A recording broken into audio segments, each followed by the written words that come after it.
by another number, I am a free man. Don't tase me, bro. I was actually born on Krypton and sent here by my father, Jor-El, to save the planet Earth. We want information.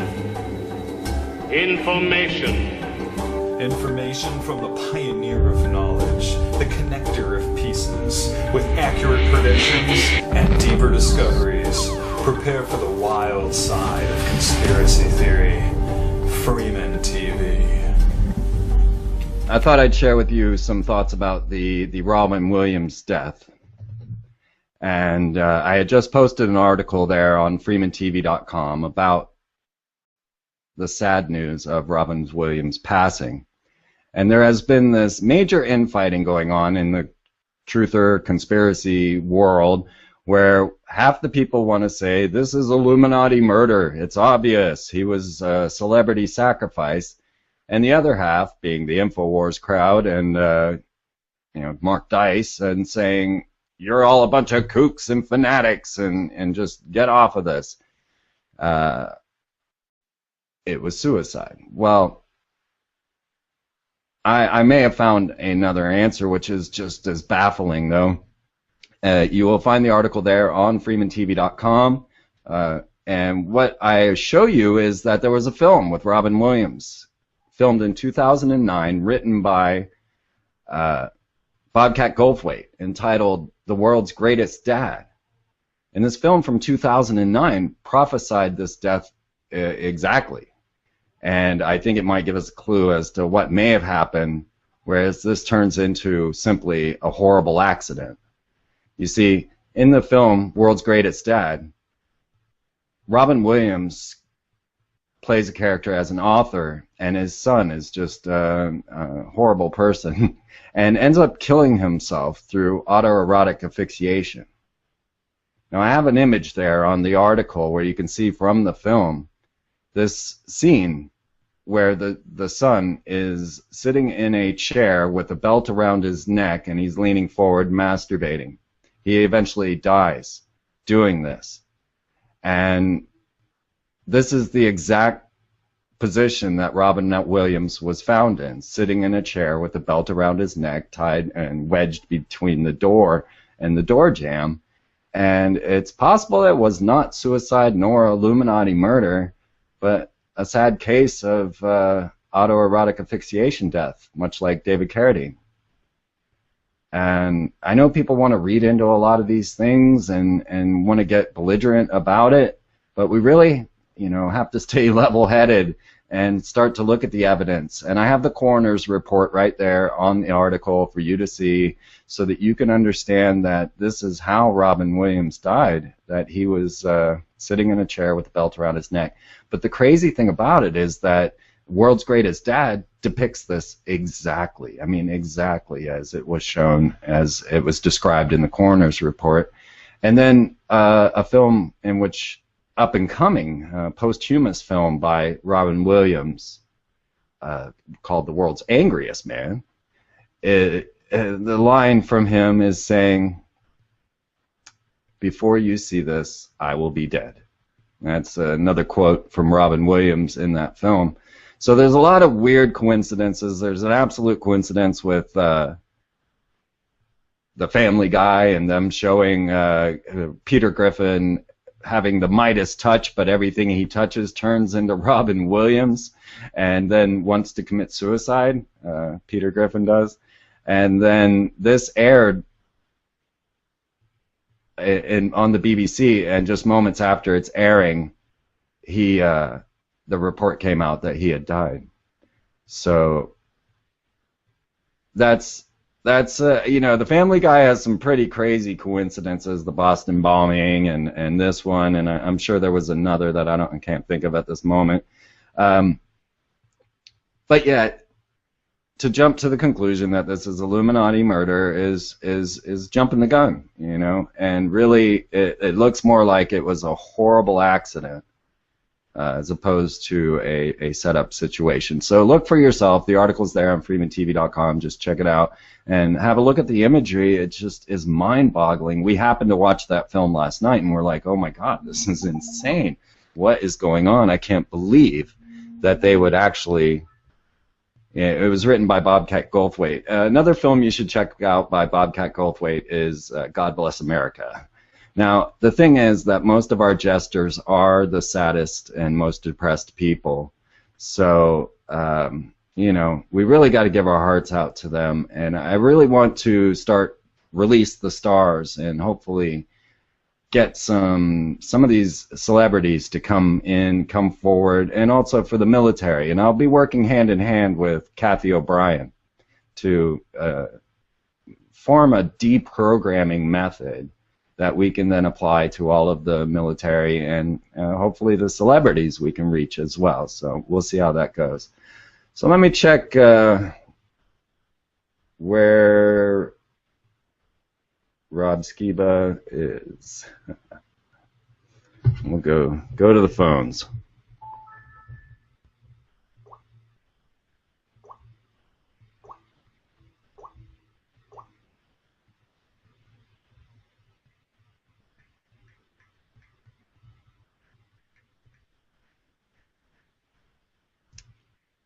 I'll tell you what, I'll hook you up with a little music until we get this sorted out. Let me just get right back with you.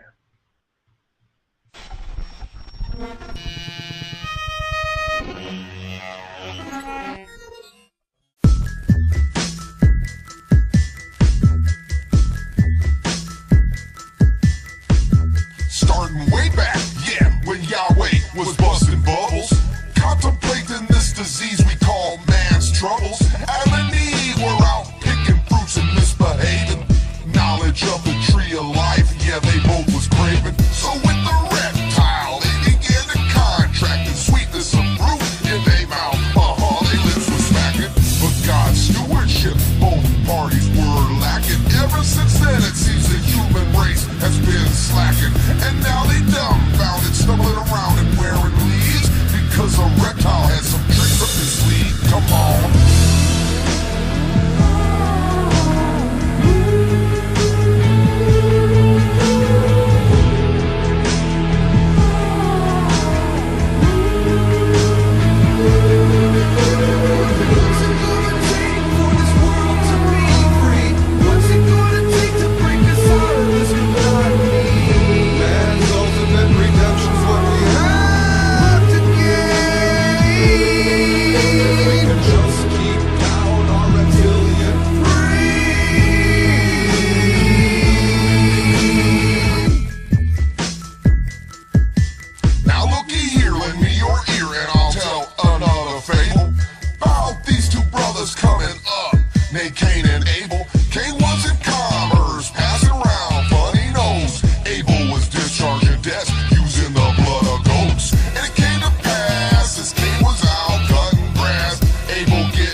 Rob, I think we're getting ready to put some messages out into the world that maybe the Illuminati don't want us to do. So let me get back to Rob Skiba, our guest tonight, I hope, for the next hour and a half, is an award-winning documentary filmmaker and best-selling author of several books, including Babylon Rising and Archon Invasion. As an ancient Nephilim theorist, Rob brings a unique and often unheard perspective to the UFO alien discussion, which we will get to some tonight. As such, he has become an internationally recognized speaker on these subjects and often appearing on paranormal and prophecy talk shows, as well as a featured keynote speaker at many conferences around the world. Surprisingly, Rob and I had not known of each other's works, and I'm just sitting there going, is my audio actually coming through? Yeah. Okay. We were not aware of one another, and yet you and I have been hitting upon the same facts, the same hard topics that I don't see anyone else in this field covering. So, welcome to the show, Rob Skiba. Hey, Freeman, thanks for having me. Can you hear and see me now? Absolutely. All right, cool, yay. Technology's great when it works, huh? Yeah. Yeah, for quite a while, actually, I'd been aware of your work. My wife has watched a lot of your videos, and I've seen a few of them myself. And so a while back, I ended up friending you on Facebook. And then I want to say it was about 6 or 8 months ago or so, I saw that you had posted my Mythology and the Coming Great Deception video on your Facebook page and left a very complimentary comment with it. And I thought, wow, this is cool. I mean, because I'm researching your stuff, you know, and I'm like, wow, he's got my stuff up on his wall. So, you know, then we start talking to each other, and now here we are. But, yeah, it's true. For a long time, we've been sort of paralleling each other without really knowing anything about the other person. I was blown away. There's no doubt about it. I was sitting there just like, oh, my God, who is this guy? You know, and what I think is amazing and wonderful is that I've come at this through a secular perspective, and you've come at this through a biblical perspective. Yeah. So now many generations have felt that they were at the end times, but never before. I better box myself here. Never before has it really seemed like this is an absolute possibility that we are in some sort of end time scenario. So let's start with the ideas of. Well, you know what I wanted to ask you first, Rob? I wanted to ask you about the film Noah. Have you seen this? Oh, boy, yeah. I think it was a colossal waste of $150 million and Academy Award-winning talent. I mean, how do you take a story that literally every culture on the planet is aware of in some shape or form, and there are flood stories all over the planet. How do you take such a well-known story and totally butcher it? Well, I didn't think that was possible until I watched that movie. Wow, did they get a lot wrong in that film. It was incredible. I mean, they got everything wrong. You got to wonder what message they were trying to put in.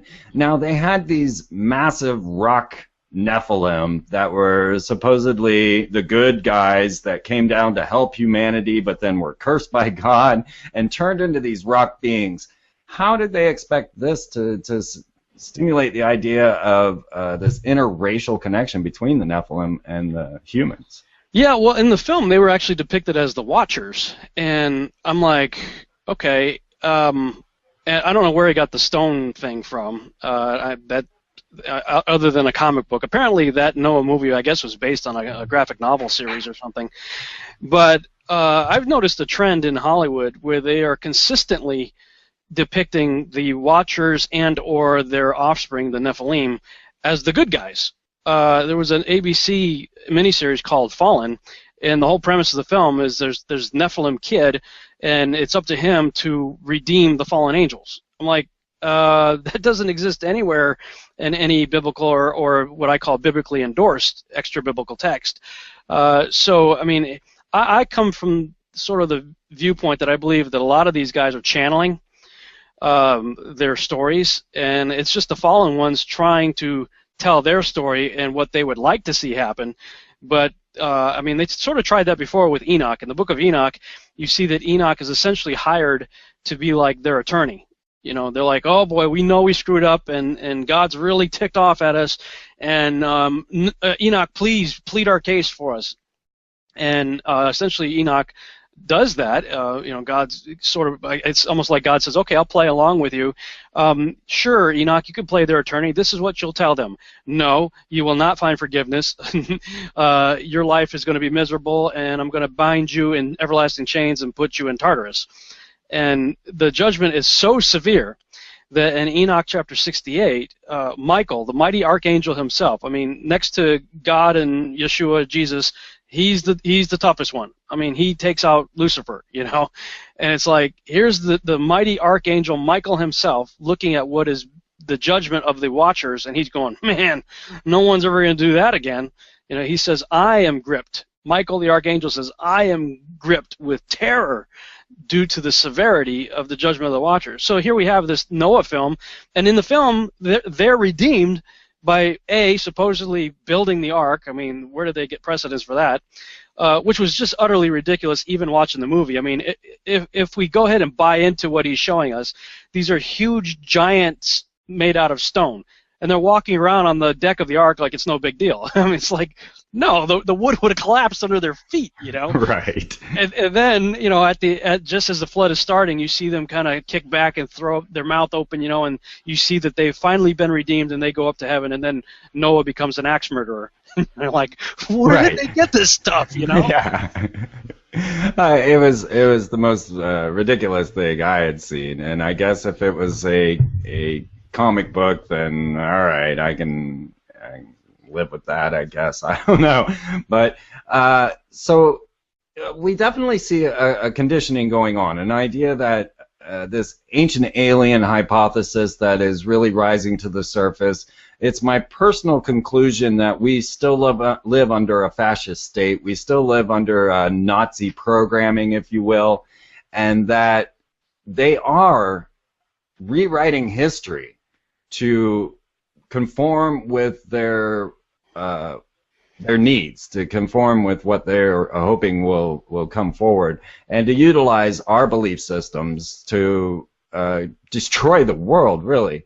So let's start a little bit with this idea, because the ancient astronaut hypothesis is a very strong one, and there are a lot of very unusual artifacts from our ancient past that are inexplicable. So would you like to get into some of those artifacts and some of the ideas that have led you to not believe in an ancient astronaut hypothesis and to take more of the strict biblical view? Well, actually, I think we are actually believing in much of the same thing. We're just using different terminology. I was recently invited to speak at a secular UFO conference. It was the 54th annual UFO conference in New Jersey, and Nick Redfern was there, Robert Schoch was there, and several people that have been on Ancient Aliens were also sharing the stage with me, or I was sharing the stage with them, I should say.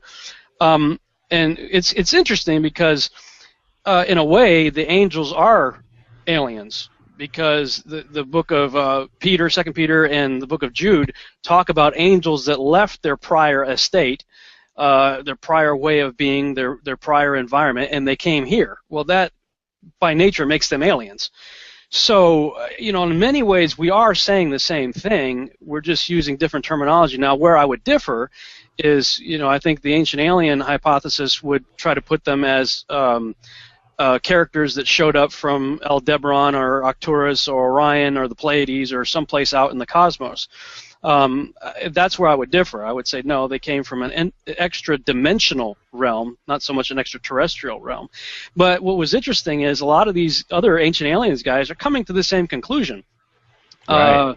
I mean, they're saying, yeah, this stuff really seems to fit more of the demonic realm than it does creatures from, you know, another planet. I mean, if they're from other planets, why would they flee at the name of Jesus, for instance? I mean, why would their motifs be very similar to demonic activity that we see in the scriptures?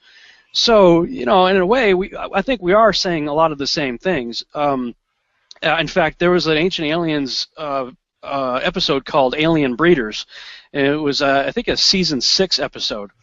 And I'm watching this episode and I'm listening to what they're saying, and if you just throw out the word alien and replace it with angel, like the text say, I'm like, they're telling the same story. I mean, my book, Archon Invasion, The Rise, Fall, and Return of the Nephilim, they're saying this. They're just attributing it to people from other planets, and so I kind of launched off with that since I was in their territory. I'm like, you know what? In the Ancient Aliens TV series, they often reference the Bible. Of course, they usually take it and kind of, in my view, twist it to say something it doesn't say. But I'm like, okay, if you guys can use the Bible to try to justify what you're saying, would you mind if I do the same thing? Right. And in the Ancient Aliens TV series, one of the things I love about it is they ask a lot of questions. Could it be true? What if? They put forth a worldview, but they do it in many ways in a question form. So again, I tried to pick up on that and say, okay, you guys are already using the Hebrew Bible. I'm going to use the Hebrew Bible, but I'm going to ask the question, what if it were true? And just proceed from that premise. And what I found was that they were very receptive, as was I. I was very receptive to what they had to say. They were very receptive to what I have to say. And, in the Bible, the Apostle Paul says that basically we're all looking through a glass dimly, which means we can't really see the full picture. And I think there's value in bringing people with differing points of view together to talk about it because, Freeman, you're looking through a glass dimly just like I am, but you may be picking up certain details through your angle of the glass that I can't see. I may be picking up angles and details that you're not seeing, and Robert Schock or Nick Redfern or somebody else may be seeing something different. I'm like, well, great. Let's all get together and talk about it because maybe we all have pieces of the puzzle, and if we can put the pieces together and they fit right, then we'll get a bigger picture. So that's sort of how I view the whole thing. But from my worldview, from a biblical worldview, I got into it because a friend of mine who went to Bible college came out of Bible school and watched season 1 of Ancient Aliens. And after he watched the whole season, he was, I don't want to say shaken in his faith, that's a little too hardcore, but he was shook up. And he called me and says, Rob, I know you're into this stuff. I know you study this stuff. He says, what do we do with this evidence? I mean, we can't deny it. I mean, the Nazca lines are real. All these carvings of looks like ancient aliens are real. Pumapunku, all these megalithic sites and stuff. What do we do with the evidence? And we can disagree with their conclusions, but what do we do with the evidence? Right. And I thought, well, this is a problem because biblically speaking, as a Christian, I'm supposed to have a ready defense for what I believe. And everywhere you turn, you have ancient aliens, and you have it in the movies, you have it on the Discovery Channel, the History Channel. They're all putting forth this panspermia worldview, Prometheus, all this stuff. And I'm going, well, in marketing they say find a need and fill it, and you'll be successful. And I'm looking like churches are not talking about this stuff. Your typical evangelical doesn't even want to go there. I'm thinking, well, this is a huge problem. It's a huge need. I might as well try to jump in and see if I can fill it. I did want to talk to you about that because I wondered how you were received in this situation, because we've tried to go forward and talk to churches about this scenario and about Freemasonry and the evils of Walt Disney, and we absolutely are not received in this situation whatsoever. They're like, well, what are you talking about? Disney's fantastic, and how dare you possibly start to suggest these type of things. So how are you received in this scenario? I was on a Christian radio show once, and the guy introduced me as, this is Rob Skiba. He's on the fringe of fringe Christianity. I'm going, right. I'm like, wow, I must be way out there. If I'm on the fringe of fringe Christianity, woo. But it's an interesting question, Freeman, because in standard evangelical circles, we're not well received. It was somewhere around 200 A.D. that a guy named Julius Africanus came up with what I would say completely bogus view of what's called the Sethite theory, that where Genesis 6 talks about the sons of God coming down and mating with the daughters of men, that the Sethite view says, well, the sons of God are the good sons of Seth, and the daughters of men are the bad daughters of Cain. And I'm like, well, first of all, it doesn't say that. Second of all, later in the book of Job, we see the sons of God as a phrase. The Ben Ha Elohim is are the angels. And third, I'm like, if the sons of God are the good sons of Seth, and the daughters of men are the bad daughters of Cain, why is it that the good guys are doing the bad thing in the story? They're raping the women and doing bad stuff. And then finally, how do kissing cousins produce giants, the Nephilim? I mean, it doesn't make any sense at all. But unfortunately, around 200 AD, he put forth this view. Later, people like Calvin picked it up, and now, unfortunately, it's the dominant view taught in seminaries. We live here in Dallas, and Dallas Theological Seminary puts out a lot of pastors, trains people to become pastors of churches, and they're taught the Sethite view. So because that's the primary view of mainstream evangelical churches, we're not well received. In fact, anybody who gets on this subject matter that is a Christian is usually booted out as a heretic. But there is a growing group of people who are realizing, you know what, let's just go with what it actually says and believe it. Because when the Israelites go into the land of Canaan in Numbers chapter 13, they talk about this group of people called the Anakim. The Anakim were sons of Anak, son of Arba, who was an Amorite, son of Canaan, son of Ham. And these guys were huge. They're massively huge. And it tells you that. The text tells you that they felt like grasshoppers by comparison. Right. So where the standard evangelical community may be rejecting us, they don't really have a leg to stand on. Whereas I could take the Bible and show them numerous verses that says, hey, this is real, this is something you have to deal with, and the sons of Seth do not answer that question. Angels mating with women do, and the ancient record, and you could go through multiple cultures, is unanimous in this view that at some point ancient aliens came down and messed around with the human genome. And in one part of that Ancient Aliens episode, Alien Breeders, David Wilcox is talking about this guy, I forget, Dr. Hawk, I think his name is, or something like that. And he says that, let me see if I got that here. John Hawks, Dr. John Hawks. In the video, they say something happened 5,000 years ago, which is 3000 BC. And they identify that. They say, looking at the human genome, they've identified that something happened to our genome that modified it as much as, I think, 7%. Something changed in our genome in 3000 BC. And I'm watching this episode, I'm jumping up and going, I know. Right. And there's a small group of other Christians out there. Probably the most well-known of them would be Dr. Chuck Missler. Right. Who, interestingly enough, you hear Robert Downey Jr., he was on a late-night talk show saying he likes Chuck Missler. And I'm like, whoa, that's cool. Missler's got a lot of work out there. Dr. Thomas Horn, L.A. Marzulli, Doug Hamp, Steve Quayle. I mean, these are names that many of your listeners and viewers may be familiar with. Sure. But it's a small group. I mean, there's not a lot of researchers out there talking about this stuff. And I've been fortunate to find myself in these circles with these guys and sharing the stage with them. So, you know what? We go where people will listen, and where people don't want to listen, well, we'll shake the dust off our feet and go to the next place, Right. Just gotta do what you got to do.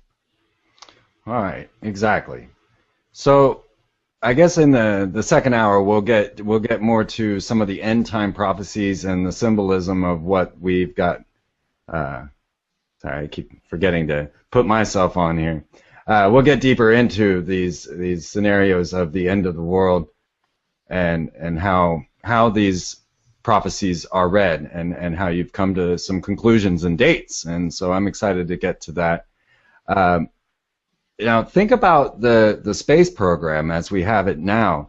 Now, we have all these signs and symbols inside of there. Our space shuttles called the Columbia Endeavour for the discovery of Atlantis. We've got the SpaceX Dragon launching up to the International Space Station. And one thing that, Rob has just started a new show there on Truth Frequency Radio, and he's coming out late night there. I was on his show last Wednesday. We had a really good time, so now we get to flip the script, and I get to put Rob under the microphone, so check out Rob's new show there, of course, you've had a show going for quite some time now. It's just now going to Truth Frequency. But one thing I didn't bring up on your show, and I wanted to ask you about now, is this kind of space-based scenario, because what I'm seeing is that there is a device, the Alpha Magnetic Spectrometer, which has been placed up on the International Space Station, which is capable of seeing into the anti-universe. Mm. And along with this, it is its corporate logo is a reptilian claw, and we find that it seems like the people in charge know more about this scenario, have a lot more understanding. This kind of gets into the Baghdad thievery out of the museums, the ideas of stargates in the Middle East, and then the idea of them having this technological know-how to breach the other dimension with technology such as CERN, or see into it with the Alpha Magnetic Spectrometer. What is your thoughts on our NASA type situation that we're looking at? You know, Freeman, I've seen you talk about some pictures that you drew when you were a young kid, and had some of the various symbols and stuff that you put on the space shuttles and everything, and then years later you're like, whoa, I mean, this stuff, you know, what was I tapping into, basically? I mean, you Definitely. You know, and that's pretty fascinating, so I'd encourage, you know, whoever's listening and watching this, if you haven't, to check out some of Freeman's work on that regarding this picture that he drew. Well, as a kid, nobody believes me when I say this, but I'll just say it anyway. When I can actually remember and describe the room that I was in and everything, watching the, I'm going to say, alleged moon landing, July 20th, 1969. I was born June 26th, 1969, so I'm barely a month old. Okay, but it burned. It burned that stuff in my head. I mean, I remember it, and I've described it in detail to my parents. And I gotta say, Rob, I was 2. And I have the exact same experience where I'm certain I watched my family watch this on the television and their excitement. But of course, I was 2 years old, and the memory is fuzzy, but I have it, and it was such a dramatic event in their lives. Yeah, well, I mean, everybody at that time believed that what was depicted was really happening. You know, I'm 45 years old. I'm looking back at that going, I'm not sure if we did go to the moon. If we did, we did not go the way we were shown on TV in 1969. And a big part of it, people, you know, some people hear me say that and they think you're totally crazy. What's your problem? I mean, you're an idiot, you know. I'm like, okay, go look up right now the Orion project. After they retired the space shuttle program, they started the Orion project.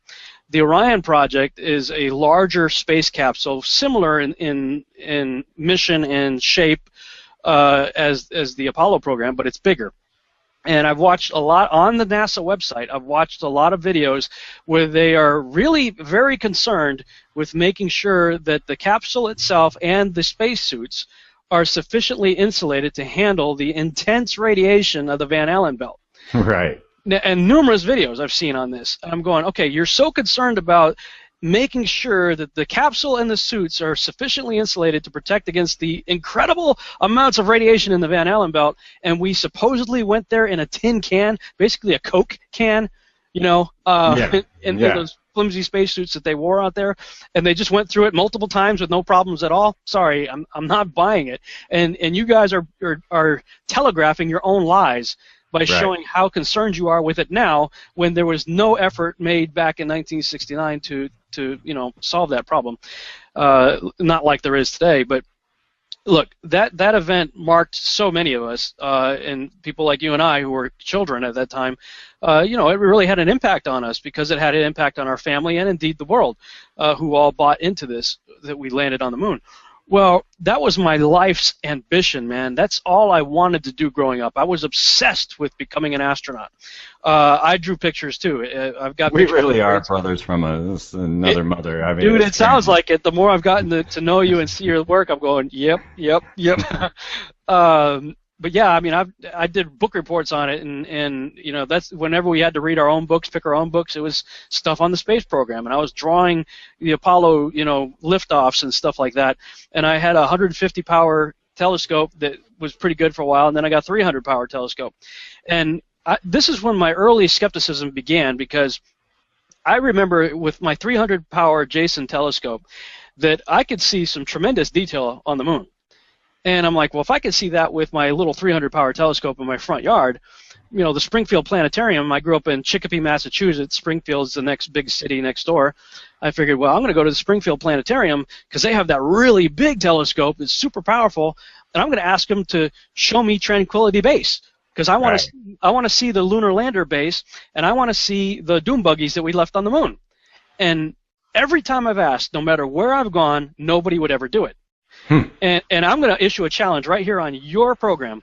Anybody out there who has access to a major planetarium, please go there and ask them to point to the locations we supposedly went on the moon and show you those locations. And then I want you to contact Freeman or contact me and let me know if they did it, because I want to go there for myself. I've been obsessed with that question since a very young age. I'm like, look, if you want to disprove all the conspiracies that are out there, just point a telescope up there live for everybody to see. Move it around so you can tell it's not Photoshop or whatever, you know. Right. And show us because we supposedly left all the bases of the lunar landers, you know, the leg part, and there's a bunch of dune buggies up there, you know. But in my experience, nobody will do it. Nobody will point those telescopes there. I mean, you got Hubble that can read a dime on the ground here on Earth. I mean, surely these things could take some magnificent pictures of the dune buggies, but they don't. You remember they kept telling us the Hubble couldn't look at the moon, and then all of a sudden they started showing us Hubble shots from the moon, you know? Yeah, I'm just going to remain very skeptical about that whole thing. But getting back to kind of your earlier question about the NASA, I wanted to be an astronaut. It's why I joined the Army. I joined the Army to learn helicopters, because I had read that the astronauts had to learn helicopters first because the piloting of the lunar landers was very similar, and a lot of these guys were jet pilots also. So my plan was to graduate high school, join the Army, go to flight school, fly helicopters, get that down, and then transition into the Air Force, go to the Air Force, learn jets, and then work my way into joining NASA. And most of that had to be done anyway before I was 28. So 1 week out of high school, I was in boot camp in the Army. Wow. And within about a year and a half to 2 years later, I learned to be a helicopter mechanic because I wanted to know how it worked. I wanted to know why it flies and how it flies before I got in it and tried to fly it. Then I went to flight school, became a pilot, flew for 6 years, and every time I put my application in to go to the next level, I would get accepted. I would be top of the class in everything that I did, but government cutbacks or different things, crazy things, would happen 4 times that prevented me from going to the next level. So eventually, Probably a good thing. Well, now I believe it's definitely a good thing, but back then I was frustrated. But I kind of just thought, okay, God, I guess that's not the plan you have for me, so I'll change my direction. Now years later, as I started doing my research for my first book, Babylon Rising and the First Shall Be Last, especially as I did an update of it after 2012, I ended up writing about 50 more pages on NASA, and that's when I came to really understand that this is a thoroughly Luciferian occult satanic organization, and was from the beginning. Right. And everything seems to revolve around the ancient Egyptian gods of Isis, Osiris, Set. In fact, Jay Wiedner, I got a quote up here I'm looking at. He makes an observation saying that NASA could be we know what the acronym is that everybody tells us, but he makes note of Nephthys, which is the sister of Isis, right. Ausur, which is the Egyptian form of the name Osiris, Set, Osiris's brother, and Aset, one of the Egyptian forms of the name Isis. And my friend Douglas Woodward, he put out a book called Power Quest, The Ascendance of Antichrist in America, and in that book he writes, both Richard C. Hoagland and others say that NASA's decision makers are intentionally ritualistic in their planning. Woodward goes on to point out that the only gods of interest are Osiris, Isis, and Horus, who are indeed the primary characters in the Egyptian story of resurrection. Of course, the first thing we have to discuss is the 1,600 Nazis that escaped judgment, the judgment that they deserved, and found refuge in America. And a group of 104 German rocket scientists, including Werner von Braun, Ludwig Roth, and Arthur Rudolph, are pictured here at Fort Bliss, Texas in 1946. Now, many of these guys, of course, helped to develop the V-2 rocket at Peenemünde, Germany, and came to the United States after World War II, subsequently working on various rockets, including the Explorer 1 space rocket and the Saturn V rocket at NASA. And of course, you'll notice a lot of the programs of NASA are named after the pagan gods. You have the Mercury program right here, and the Mercury 7 and all that. And all of this is very Freemason, occult, ritualistic in nature. And I talk about how Mercury is Hermes. He's the god of transitions and boundaries, moving freely between the worlds of the mortal and the divine. He's the messenger of the gods, the son of Maya, who is the daughter of a Titan, Atlas. Now we have the Atlas rockets and all this stuff. I mean, these guys knew what they were doing when they named these things. And then on February 20th, 1962, the Atlas rocket carried John Glenn into orbit aboard the Friendship 7. Now, this was the flight that ushered in the new era of space travel, but I think some of the symbolism is being employed here. Atlas was the father of Mercury. The Atlas rocket, which looks like a giant penis, shot up into space with one passenger, Seed, on board. Thus, Glenn, one of the 7 Mercury astronauts, was the ambassador of Earth sent up in friendship with the number 7, which is generally accepted to be the number of God. And I asked the question, was he to play the role of messenger of the gods?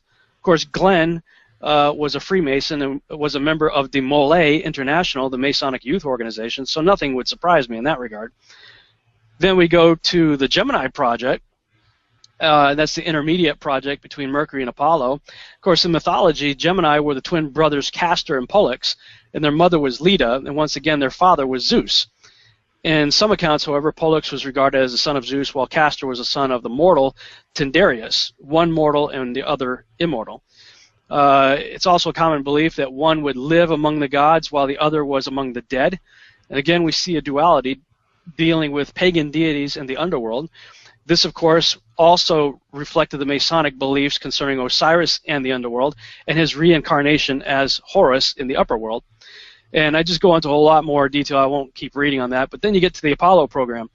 And that's what really intrigues me, because Apollo, in my research, is likened unto Nimrod, who I believe is the Antichrist, the beast of Revelation. And it just so happens that Apollo 11 is the one that landed on the moon, supposedly. And the command module is the Columbia. Well, I mean, Columbia is Ishtar, Isis, Semiramis. And the wife slash half-sister slash mother of Nimrod, who is Apollo. So you have it all there, and then the eagle, Manly P. Hall tells you, yeah, but when we put a point on the back of the eagle's head, it's really a phoenix, and the phoenix in the Egyptian mythology is the Bennu, and the Bennu is the soul bird of Osiris, which represents resurrection, the dying and resurrecting soul bird of Osiris. So all of the symbolism is there. You got Buzz Aldrin there performing, setting up the Tranquility Lodge on the moon, and the Supreme Council flag being up there, and then brought back and put inside of the Temple of the 33rd, and of course. Yeah, I mean, okay, wait a minute. What's the deal with bringing Masonic regalia up on the various missions, performing rituals up there, and coming back and then presenting them to Grand Master Masons and whatnot? I mean, it's all over the place. It's crazy. And so I look at all that now, and I'm just plain thankful that, wow, thank you God, I did not end up going into this program, because I definitely would not have fit in. I probably would never have been accepted anyway, because I don't share the same occultic worldview as these guys do. Right. Well, would you like to take a little break here? We're at the top of the hour. I'll see if I can get one of these videos to play, and then we'll come back after, say 5 minutes or so. Okay. You have created a monster, and it will destroy you. Patience, patience. I believe in this monster, as you call it. And if you don't, well, you must leave me alone.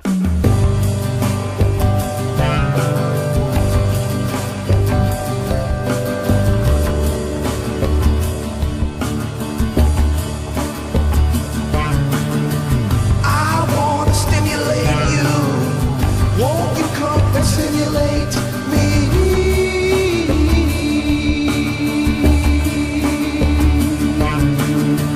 I wanna stimulate you. Won't you come and stimulate me? Barack Obama's gonna stimulate everybody in this socialist democracy. Let me tell you how it got to this. This debunked economic stimulus. Listen to Luciferian hypnotists, psychotic hypocrites. Yeah. Wanna tell you how we came to this. Listening to power-hungry illuminists. We came in like a lion, now we out like a lamb. The gold of Mendes is Uncle Sam.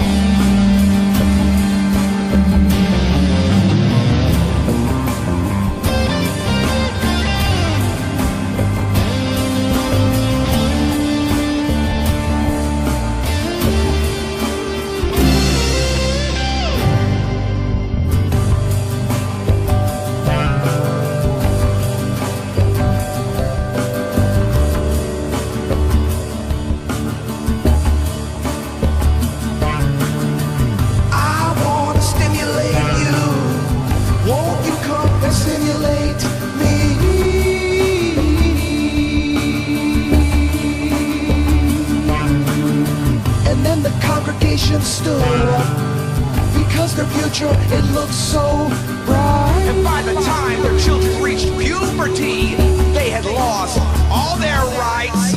Let me tell you how it got to this. Our country became so socialist. Listen to reptiles and them troglodytes, electing pedophiles and sodomites. I'm gonna tell you how it came to this. Listening to puppets with their ventriloquists. Modern day communists hanging out with new age scientists. Yeah.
Welcome back to the Free Zone with my wonderful guest, Rob Skiba, author of Babylon Rising and also Archon Invasion and a number of documentaries that are absolutely well worth watching.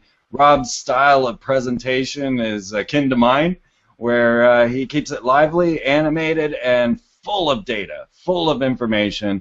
I highly recommend you check out Rob Skiba's work. Rob, you want to give us your website?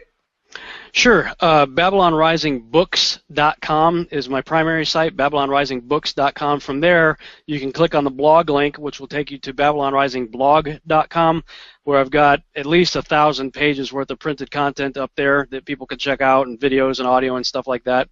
And also my other website is SeedTheSeries.com, That's the science fiction TV series that I'm developing. So, and most of that you can get from BabylonRisingBooks.com. All right, fantastic.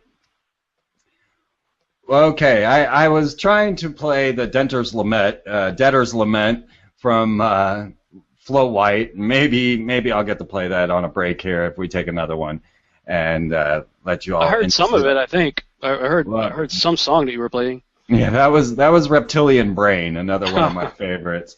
But I was trying to play the Debtor's Lament because it's really about the idea of the creation of the Federal Reserve and the idea of how nefarious this whole situation is. But I honestly had no idea how nefarious the Federal Reserve was until I watched your work.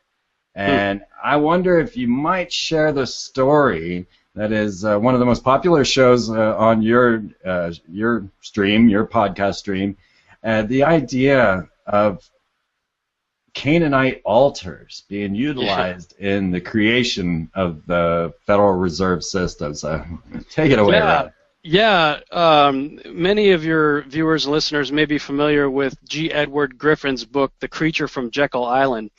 That is the title that he used to refer to the Federal Reserve, The Creature from Jekyll Island, but I don't think he even knew just how accurate that statement was, that title was.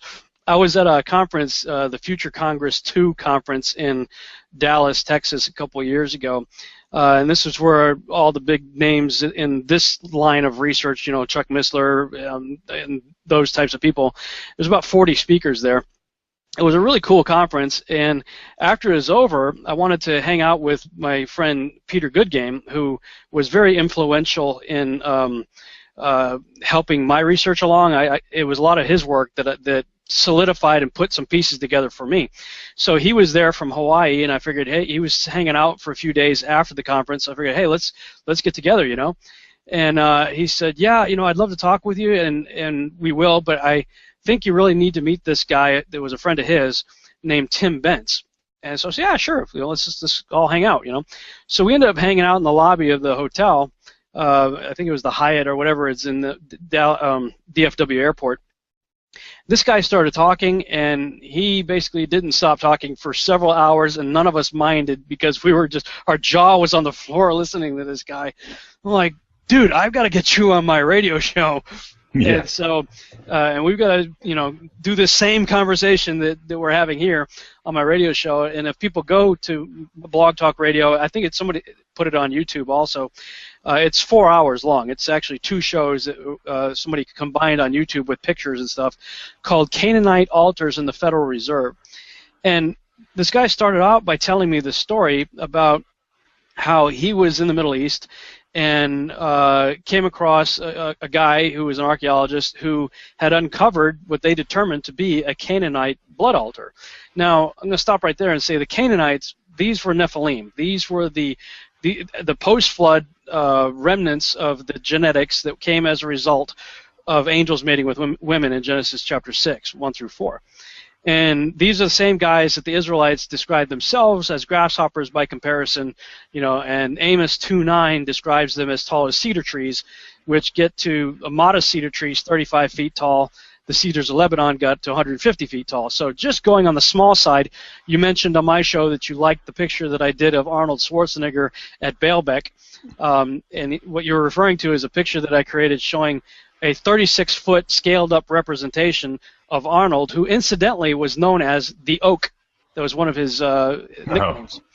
And Amos 2:9 says the Amorites got as tall as cedar trees and were as strong as the oaks. So I just scaled him up to 36 feet tall and put another 3D character that I created, same height, next to that big stone in Baalbek. And I'm like, could this be how that stone was created? Makes a whole lot more sense than anything else that I've heard. Right. So I say that to give a little background on who the Canaanites were biblically. So this guy comes across another guy who is an archaeologist that they had just uncovered a Canaanite altar. Well, after they had uncovered this altar, they started having people getting sick. Some people, I guess, even died, and terrorist activity increased in the region and whatnot. And Tim discerned in the spirit. He said, you know what? that's because your ancestors didn't do what they were told. And the guy's like, what are you talking about? And he said, well, biblically speaking, they were told anytime you come across these things to tear them down and utterly destroy them, get rid of them. The fact that you're digging it up here showed that they didn't do that in this particular location, and you're bringing curses upon yourself by exposing this thing once again, you know. And anyway, the guy kind of took what he had to say to heart, I guess, and Tim had met this, I think the guy, if I'm not messing the story up, had a young son, and Tim took a liking to this kid and gave him like a toy sword or something. And the kid was very fond of this sword, and Tim would walk by his room and see the kid swinging the sword like he's having a battle, you know, playing around with it. And he's speaking in Hebrew, and he sounds like he's really going to town on something, you know. And then he would stop and then start screaming, "Hallelujah! Hallelujah!" You know, and Tim's like, man, this kid really likes the sword, you know. and anyway, you know, he felt he really got attached to this kid and wanted the kid to come along with them when they went back to the Canaanite altar site, because Tim had felt in his spirit that God was telling him to pray that thing would be destroyed. And I mean, he was assigned basically to destroy it, but he's like, you know, this thing's like 16 feet across or something, big circular thing, and he's like, I can't just go there to destroy this. What am I going to do? So he figured, well, he'd go there and pray. So he went there, and he stood on the altar, and he's praying. And meanwhile, the kid, I think it was Eliyahu was the kid's name, if I remember right, was up on the observation deck because the archaeologists wouldn't let him down there in case he, you know, got hurt or broke something or whatever. So he's up on the observation deck, and he starts swinging his sword again and speaking in Hebrew. And then he stops and starts screaming, "Hallelujah! Hallelujah!" And the kid reaches down and grabs a stone and throws the stone, and Tim's standing on the altar down below, and he watches the stone come flying over, and it lands right in front of him in the center of the stone, and he said, of the altar, and he said it made like a really unusually loud boom, like unusual for a little stone hitting that thing, you know. And everybody's, you know, some other freaky things happen and stuff, and they're like, okay, whatever, you know, and they ended up leaving there. Well, I think it was the next morning they got a call saying that the whole thing had disintegrated into a bunch of little stones. Well, what it turns out is that what they thought was one big stone slab, you know, granite or whatever, I don't know what they thought it was, but one big stone slab turned out, no, it was a whole bunch of little stones that were held together by a mortar, and the mortar that held it together made it look like it was one stone. But when the kid threw that rock, and I believe the power of God was instrumental in this as well, it started a crack in the mortar that overnight had disintegrated, and the whole thing fell apart, you know. And amazing. So, yeah, and that's what he thought. He's like, this is just incredible, you know. And I guess he let him, God led him on a journey through Europe and other places where he was finding other Canaanite altars or Nephilim altars, specifically like the one that's known to be under the castle. I forget the name of the castle, but it was like where Himmler and some of these guys, the Nazis, would meet on a regular basis, and it has a circular room where they did occult rituals and stuff. Right. Well, there's apparently an altar there and several other places. And God was basically teaching Tim some very powerful spiritual lessons in all of this. And when Tim was ready to come home, he felt that God was telling him, no, you have to go to Jekyll Island first. And he's like, well, I just want to go home. He's like, no, I got one more assignment for you. You got to go to Jekyll Island. He's like, okay. So he goes there, didn't have a clue what he was there for. And when he got there and made reservations at a hotel there, I guess it was there's some kind of historical museum / hotel or something there. Anyway, he got the presidential suite there, and that wasn't his choice. The woman that was manning the desk felt like she was supposed to give it to him. So he's like, okay, you know. Anyway, he ended up meeting like the curator of the museum and struck up conversations and kind of befriended the guy. And the guy said, hey, you know, we got some stuff that we don't show to the general public. Would you like to see it? He's like, yeah, sure. So he took him in the back and showed him some skeletal remains that they don't show the general public, and these were about 8 and 9 footers. They were giants. Giant Native Americans. The Timucua tribe of Native Americans. And the guy was saying, yeah, these guys, the men and women, they're all very large, very tall people. And I guess he showed Tim some other depictions, paintings or drawings or carvings or what have you, and he saw an image of these giant people holding babies by their feet, cutting their heads off and dripping the blood on an altar that looked just like the one that he had seen in the Middle East. Now, that's not something you would normally see with the Native Americans. No, and that's what he said. He's like, I don't mean any disrespect to what you know, but can I tell you something? And the guy's like, sure. He's like, this looks more Canaanite than it looks, the traditional Native Americans, with the Comanche or the Algonquin or anybody like that, or Apache or what have you. And he said, look at the swords, the spears that these guys have. And Tim was able to convince the guy that it was very similar to Canaanite weaponry.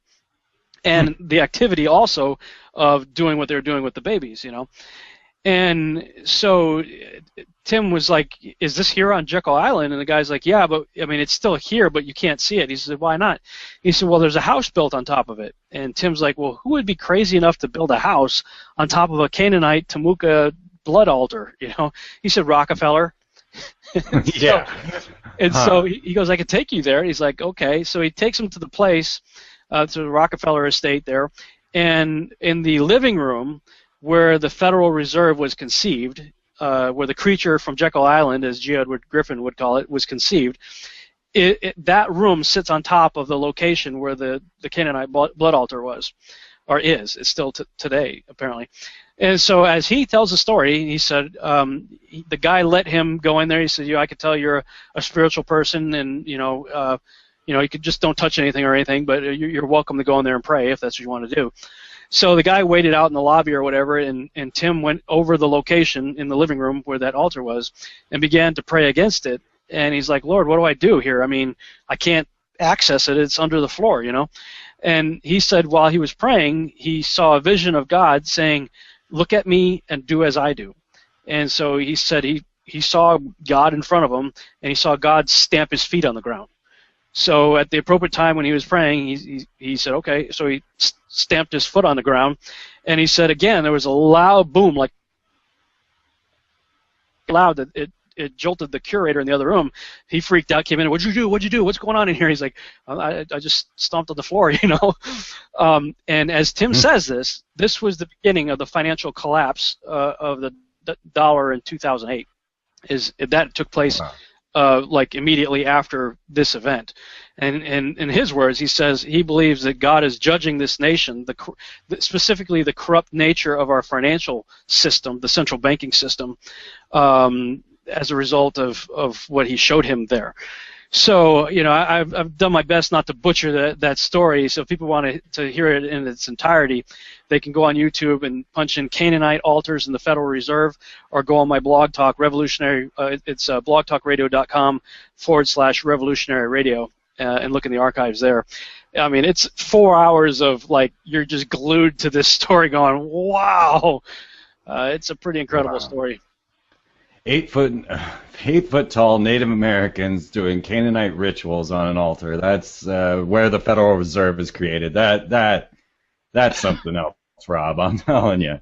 Right, and then to tie into what you and I were talking about on my show a couple of days ago, you got Nicholas Roerich showing up, and and in fact, people could go on Wikipedia or someplace, or just Google the original $1 bill, the back of it, and it used to have the eagle on the left and the pyramid on the right.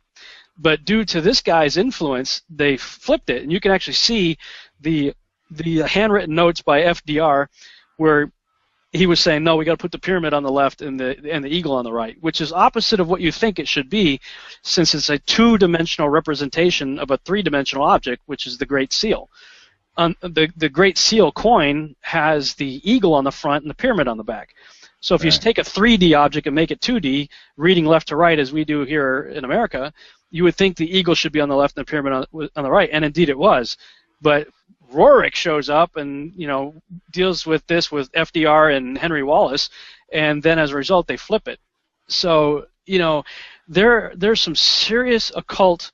I call the $1 bill a talisman, because that's what it is. It is an occult object, and it's an object infused with occult ritualistic Satan imagery with an intent behind it. That's why they call it currency, because we take it and we put it out you know, and through FDR it became the world reserve currency. So now it's all over the planet.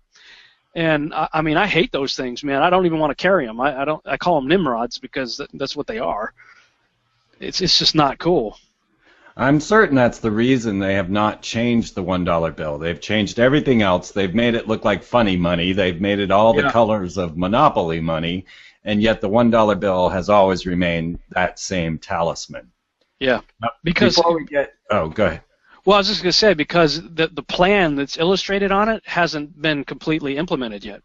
Well, that is what I want to talk to you about now. Before we run out of time, I better ask about the Antichrist and the end of the world, the coming days of the apocalypse. So let's just tie that up together as best as you can with the concept of, is there an Antichrist rising at this moment? Are we in the end times? And what signs have you seen through your biblical studies that have given you some dates for us to understand what's coming? Yeah, thank you. Let me see if the screen share will work again. I'll give it a shot and see what happens. Maybe not. Okay, well, I was going to try to, but apparently it doesn't want to work. You can still see me, right? Yes. Okay. Well, let me do this. Okay. As I was looking through, the Bible for descriptions of the Antichrist, we see that that the Antichrist is referred to as the beast, and in Greek the word is therion. Well, I've got a friend of mine who's sort of like my resident Greek scholar, that whenever I have a question in Greek, I'll call him. He was born and raised in Greece and speaks Greek fluently. So rather than talking to people who learn Greek as a second language in Bible school or whatever, I'll go to him because he'll have the cultural and all of the other stuff added to the meanings and stuff. So I call him up. His name's Peter. I said, Peter, if I was to call you a therion in Greek, what would you think I was calling you? What would you be hearing? He said, well, Rob, that would be like you calling me a werewolf or like a vampire or a zombie or something. I said, really? Why? He said, well, it's a word. I mean, it's translated in English as beast, but it's not like a beast of burden like a cow or a horse or an ox or something.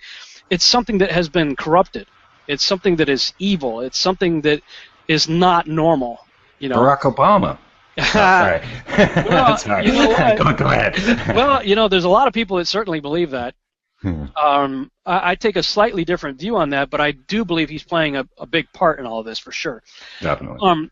So what I try to do as I was doing my research is I like to try to be a dot connector, because I read a lot of different books from different researchers and watch videos and everything, and I'm like, well, okay, if he's seeing this piece of the puzzle and he's seeing this piece and he's seeing this piece, do they connect?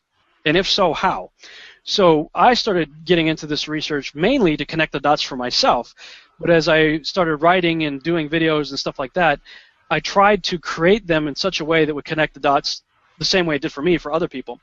So I found that to identify the beast, it actually works better going backwards in the Bible from Revelation 17 to Revelation 13 to Revelation 9 to Matthew 24 and Micah 5, and there's lots of places in Isaiah and stuff that you could go to as well.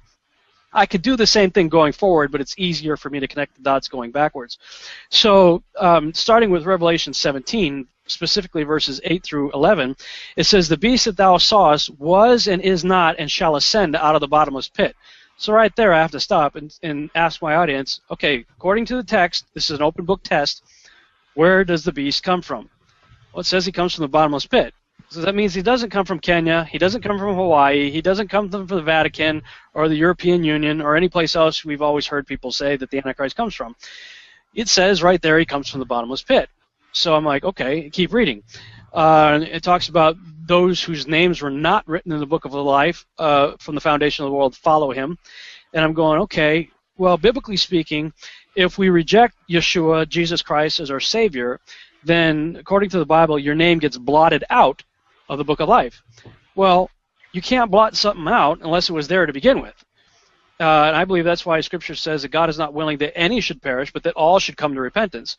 The proof is he put your name in the book. All you got to do is confirm your reservation. If you don't confirm your reservation, I'm sorry, I got to blot your name out.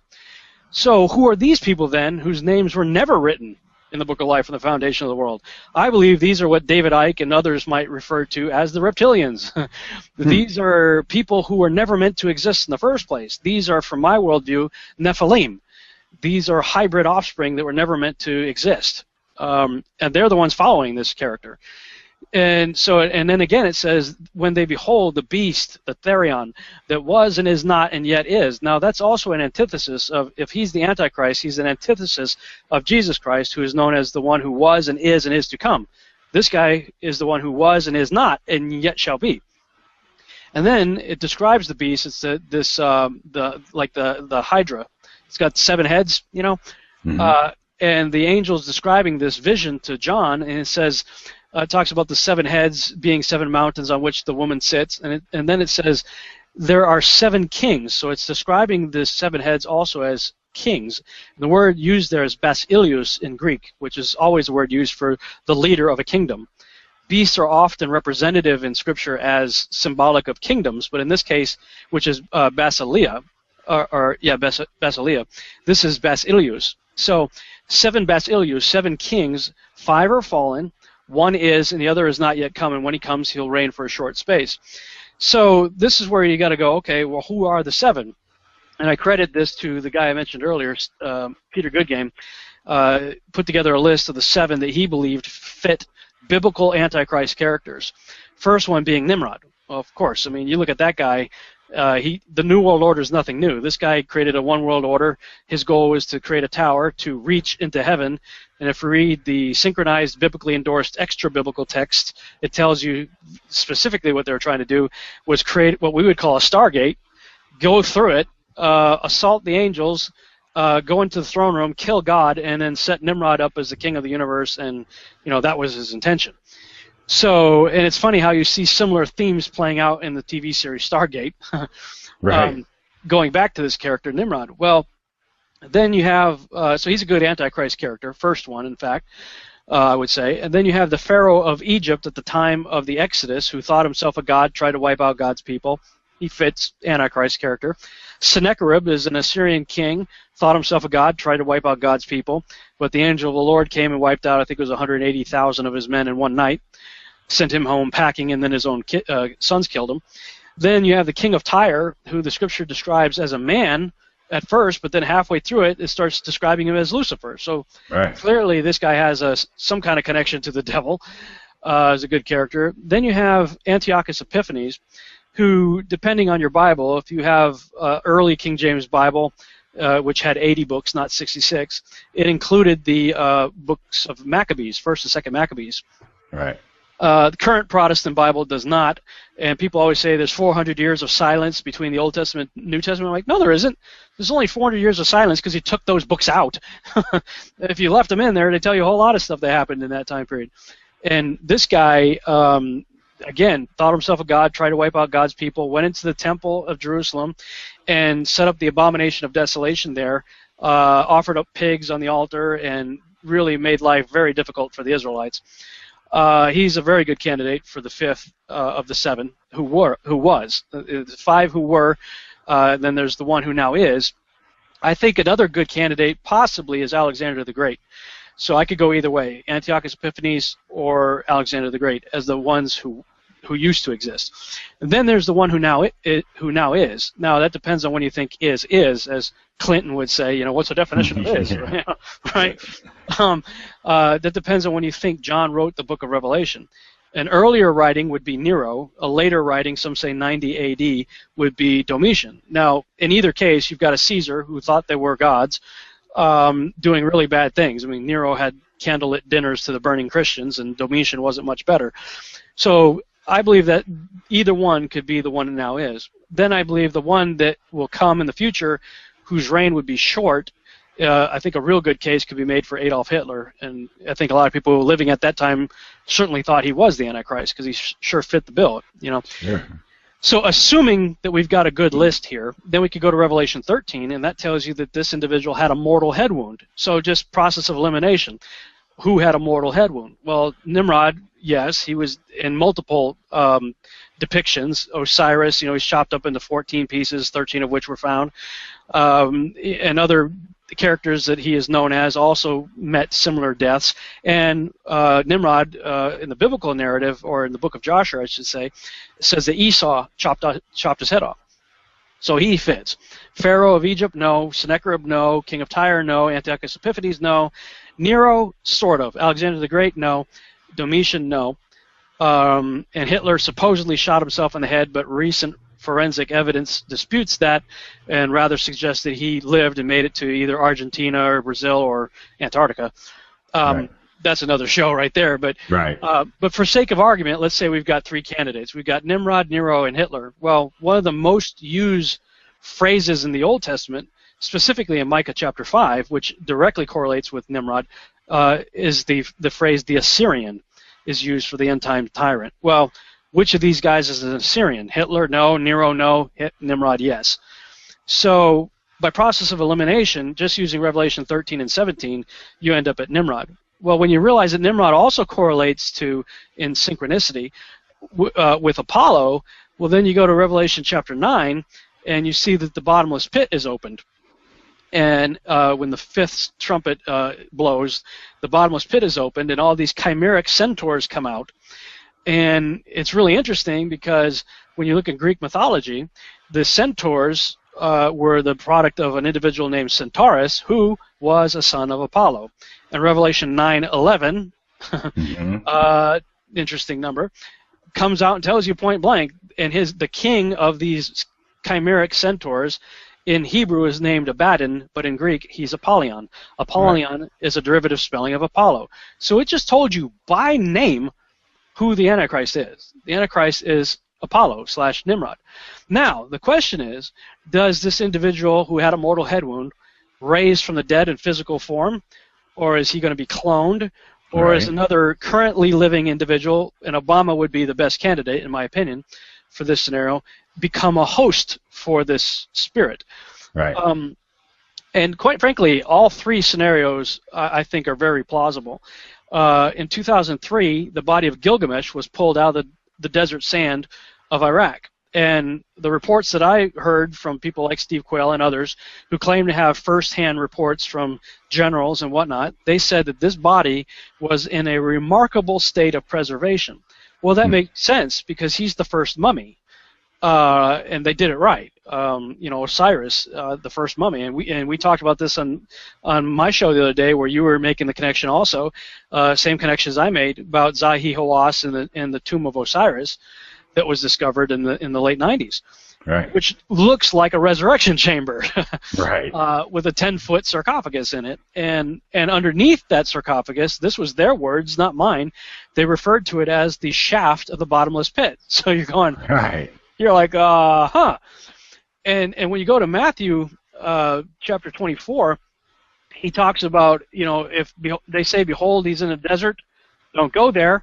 Well, Gilgamesh was pulled out of the desert sands of Iraq in 2003, coincidentally 1 month before we set up the military occupation phase, and the first thing our troops do is raid the Museum of Baghdad, take 170,000 items. They returned most of them, but of the 3,000 they didn't return, those were cuneiform tablets and things that dealt with resurrection and the afterlife. So you're like, right. What are they going to do, And then Jesus continues. He says, if they say he's in the secret chambers, well, you got the secret chamber of the tomb of Osiris, which, look, people, just go Google tomb of Osiris in Egypt and look at that thing. I mean, that is a seriously freaky place. You can see it in my HARP video, if I can just throw that in there. I have a video on HARP, and you can watch Zahi announce the tomb of Osiris there. Yeah, absolutely. And then Jesus says something really bizarre. He says, "For wheresoever the carcass is, there will the eagles be gathered together." And, I'm already doing all this research on this tomb of Osiris, this body pulled out of the desert sand, and I'm thinking about the military over there. That at the time when I was doing the research, we were still in Iraq. And I'm thinking about the time when I was in the Army, when I wore especially my dress uniform, my Class A dress greens or my dress blues. Dude, you are covered with eagles from the top of your head to the bottom of your feet. Eagles on your patches, eagles on your buttons, eagles on your hat, eagles everywhere. I mean, there's eagles everywhere all over you. So all of a sudden, I just kind of flashed this image in my head of a bunch of eagle wearing, and of course, that's the symbol for our country. Right. Eagle, which Manly P. Hall says, nah, it's really the resurrection bird of Osiris, the phoenix. So I'm seeing phoenix wearing eagle soldiers in my head, you know, gathered around a body pulled out of the desert and loaded into a secret chamber.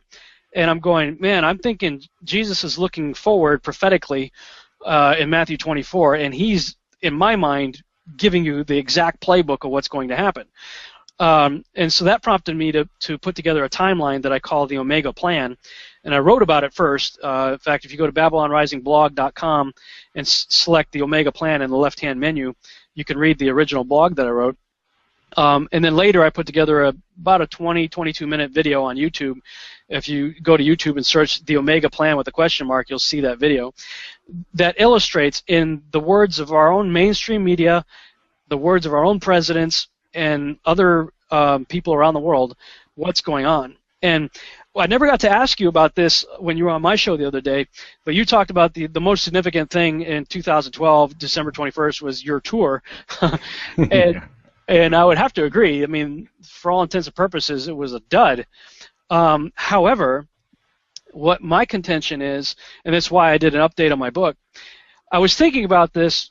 I wrote my book and published it in February 2012, so it's several months before December 21st.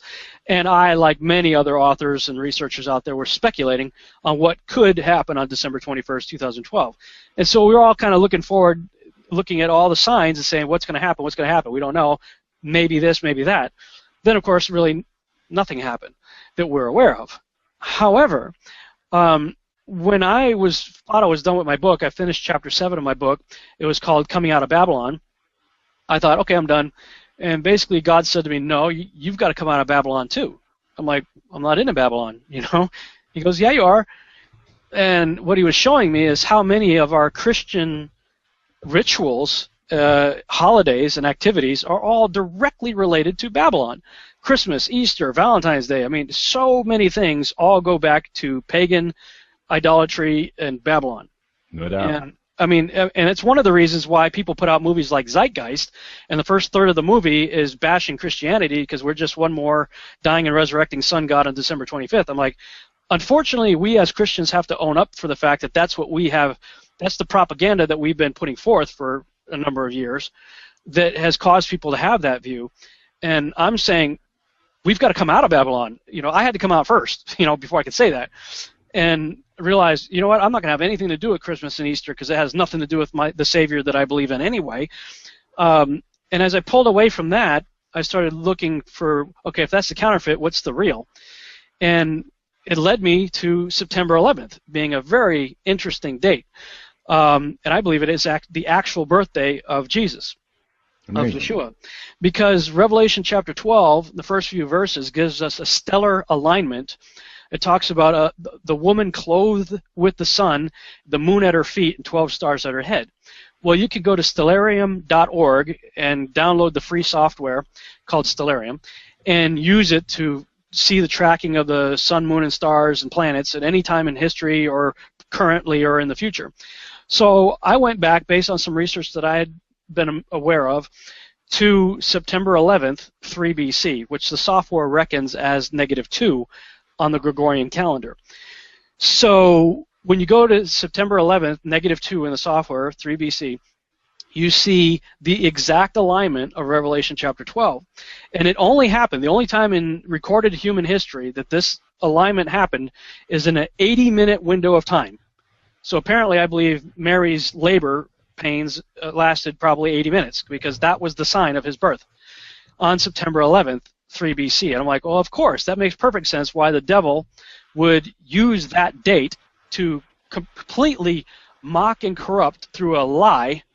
I believe 9/11 is absolutely an inside job created by Luciferians from our own government to defame the birth of our Savior.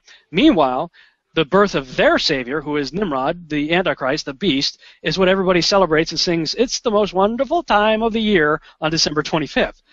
And I'm like, can you imagine people singing "It's the most wonderful time of the year" on September 11th? Not in this country, because it's been made a day of infamy, a horrible day for us. Right. But that was just all part of the Luciferian plan, and it's part of what I see in the Omega plan that I lay out.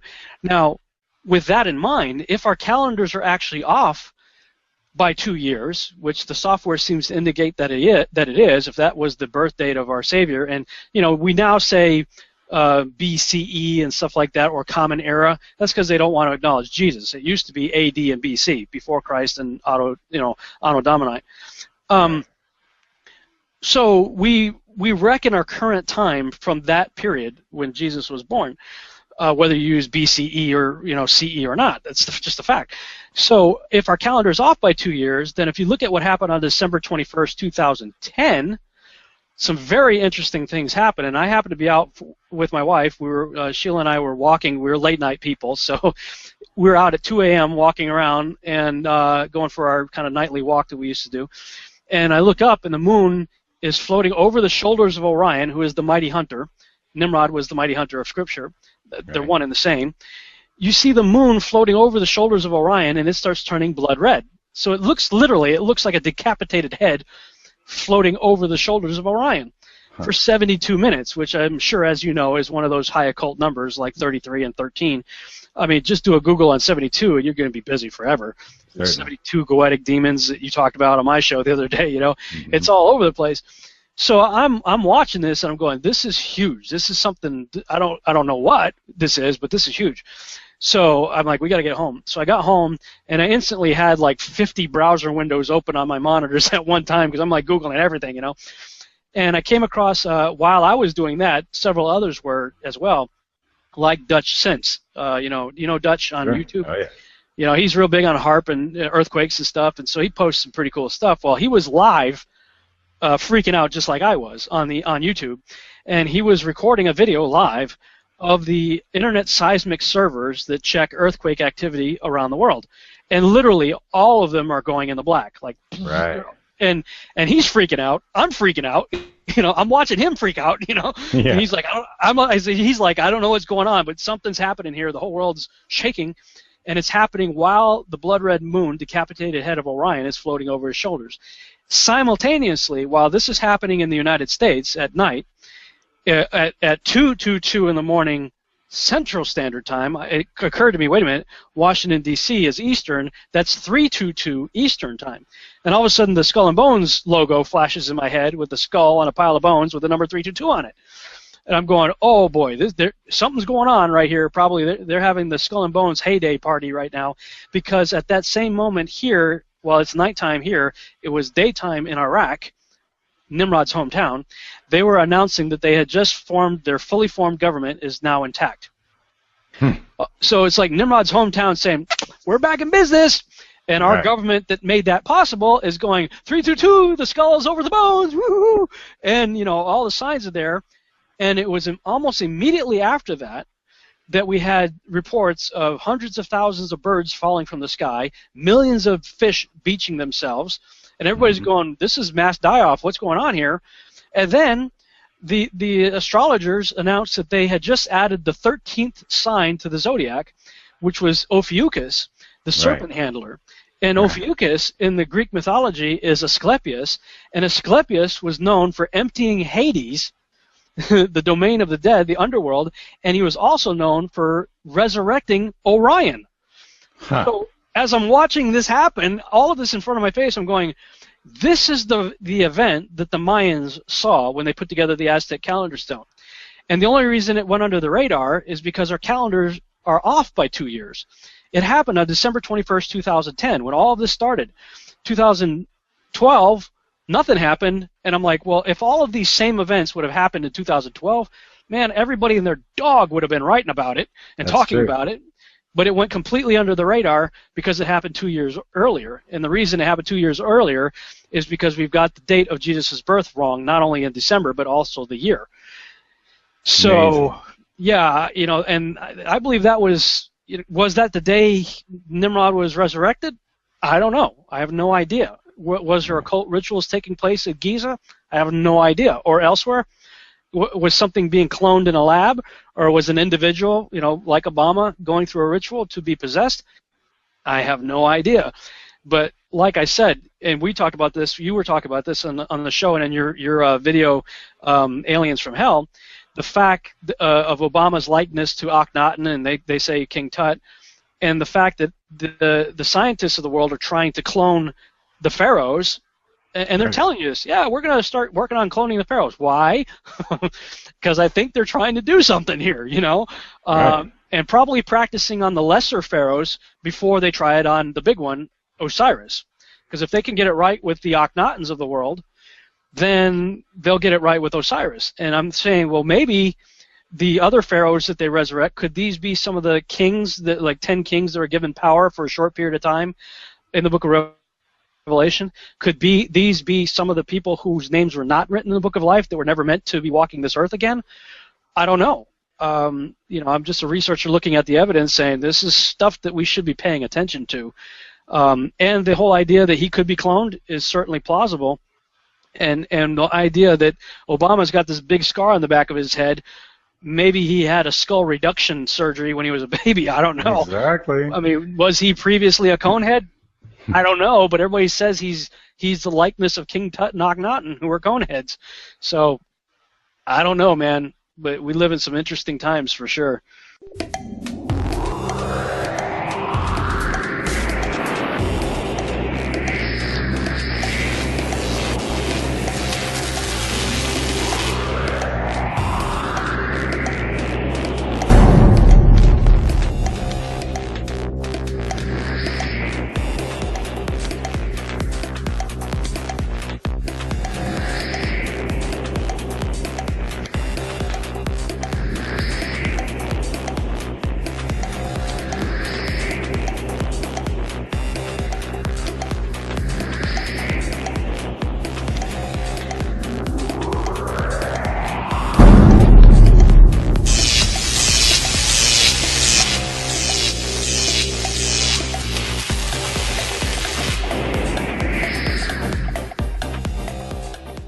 Well, it's certainly never been a time where all of these things are possible. Chimeras, cloning, opening pits of hell, Right. Even transmitting into the other dimension, as I was saying.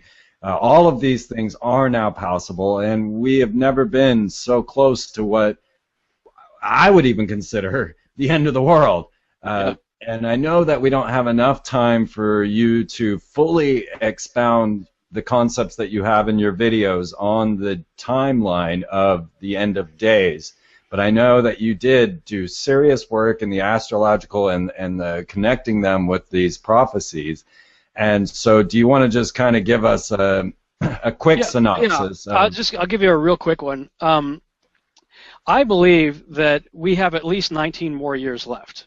And the reason I say that is because, you know, I don't know how much you've gotten into this, but there's a lot of people in the circles that I run with that are talking about the blood red moons, the tetrads, they call them, that are happening on Yahweh's feast days, the Passover, unleavened bread, first fruits, Pentecost, trumpets, atonement, and tabernacles. These are the feasts of Leviticus 23. And there are blood moons that are happening on these feasts. So Pastor Mark Biltz was, I think, the first person to really point this out in 2008. And it's really gotten the attention of a lot of people, secular and otherwise. They're looking at this stuff going, are these harbingers of end times? I mean, they appear to be. Now, prior to us entering 2014 and 15, there were other people looking at this saying, you know, 2014 and 15 could be the beginning of the end. I was looking at it saying, no, I don't think so. Because I'm looking at things like the 2045 Strategic Social Initiative. People can go to 2045.com and look at what the scientists of the world are saying they're trying to do. They're basically saying we will achieve immortality, I would say parenthetically, apart from God, by 2045. And front page covers of Time magazine are showing this with a dude with a plug in the back of his head. It says 2045, the year man becomes immortal, you know. So this is what they're trying to do, and they're trying to do it through transhumanism. And if you read the stuff of Nick Bostrom and lots of others talking about blending ourselves with animals, and Michio Kaku talking about blending ourselves with machines and creating the Borg and uploading our consciousness to the hive mind and transcendency, and the movie with Johnny Depp showing Ray Kurzweil's dream of singularity. Right. These are all things that are happening today. They have a timeline that they are following with a goal of 2045. So I can't see past 2045 in any way. I look at all that, and I mean, you're in Blade Runner, you're in Terminator, you're in Skynet. I mean, all of that stuff, if they achieve their goals, that's where we're going to be in the next 30 years or so. And so I think that's why Jesus says, except those days be shortened, no flesh would be saved. That's where I believe we're headed. But I looked at the timeline of the tetrads, and there's another one happening in 2033 and 34, which is a lot closer to where my research has led me to thinking is the end. So there's also what's known as the time of Jacob's trouble. Many people in eschatological circles will say that that's a 7-year tribulation period or a 3.5-year time of great tribulation. I believe that that is true, but I believe that's included in a time period known as the time of Jacob's trouble. Well, Isaiah 46:10 says God declares the end from the beginning. So if I want to understand Revelation, let's go back to Genesis. Well, if I go back to Genesis to find a time when Jacob had trouble, it's in Genesis chapter 31, where he says in multiple times, he says that his affliction lasted 20 years. And this is when he cheated Esau, his brother, had to go off into hiding at Uncle Laban's house. He met Rachel. He said, she's hot. I want her for a wife. Laban says, sure, you got to work 7 years for me. Okay, he worked 7 years for Rachel, but come to find out, Rachel's not the firstborn, so he ends up with Leah. He's like, hey, what's the deal? He's like, well, we always do the firstborn first. If you want Rachel, you got to work another 7 years. So he works another 7 years, for Rachel. Then he's got his whole family together for 6 years of wealth building. The whole time Uncle Laban's cheating him and messing with him, jacking, with his family. So he says at least twice that his time of affliction was 20 years. So with that in mind, I thought, well, the time of Jacob's trouble then is 20 years, according to Genesis, declaring the end from the beginning. Well, if you look at 3/22/13, there's some big numbers there. March 22nd of last year, and just do a Google on that. Part of the Omega plan is showing that's when the Georgia Guidestones show up, 3/22. Right? The Shock and Awe campaign in Iraq, 3/22. This March 22nd thing kept showing up. And, of course, 13 being the big Osiris occult number.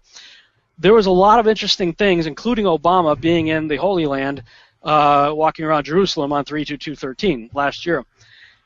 I speculate, and I acknowledge that this is pure speculation, but I believe the time of Jacob's trouble, 20-year time period, may have started on 3/22/13. This is why I say I believe we have 19 more years left, because we're a year past that. And that takes you out to 2033 and the 34 time frame, which is closer to the transhumanist timeline and the Ray Kurzweils of the world. So that would also bring you to the return of Apophis. Really? There's a prophecy or something about him in 2033-ish? No, Apophis the asteroid is returning 2029 and then 2036, and it's believed that it's entirely possible that Apophis could strike the Earth in 2036. Well, I mean, it all fits perfectly, especially if you look in the apocalyptic literature of like Revelation, where it talks about wormwood and these massive comets and things hitting the Earth, fiery meteors and stuff. And then, of course, in 2016, this is something I forgot to mention earlier, you have the Osiris-Rex probe. Oh yeah. It's like King Osiris Rex. Is going to go to the Bennu asteroid. You're like, right. Seriously? Come on, seriously. The King Osiris is going to the Bennu asteroid to collect DNA samples that they hope to return to Earth by 2023. Okay. People remember that the Bennu bird is the Egyptian phoenix, the sign of resurrection, and also the bird of Osiris, and right. has been mentioned by Rob earlier in the show. So you're like, seriously?